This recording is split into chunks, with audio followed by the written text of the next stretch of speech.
Para sa mga nahihinaan ng kanilang mga headlight, yung bang tipong nagpakabit na kayo ng mini driving light pero hindi pa rin kayo satisfied sa ilaw, ang videong ito ay para sa inyo. Meron po tayo ditong binebentang Zenlo M1, 60 watts po ito. Mayroong dumayo dito sa atin mga bro na isang Honda Click 125 para magpa-install ng ating binebentang Zenlo 60 watts M1. Ganito pala ako kapag ka nagkabit ng mini driving light dito sa Honda Click.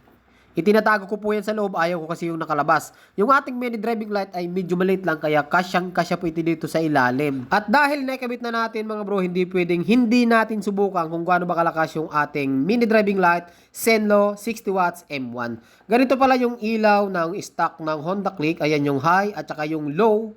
Ayan, ito naman yung ilaw ng ating Zenlo, high and low. Bali may tatlong mode pala yung ating mini driving light. Meron tayong dilaw, meron tayong puti, at meron tayong dilaw at puti na magkasabay. At syempre, para makita natin yung actual na liwanag, pupunta tayo sa labas, doon tayo sa madilim na lugar, para makita nyo kung gaano kaliwanag yung ating mini driving light.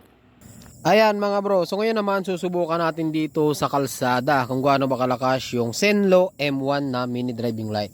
So pag inon natin, ayan po yung kanyang stock na headlight ng Honda Click 125. Ayan, tapos buksan natin yung Zenlo.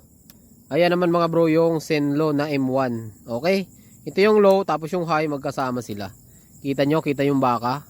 So malaki yung diferensya or malaki yung pagkakaiba ng headlight at saka ng mini driving light. Ayan oh. Di ba?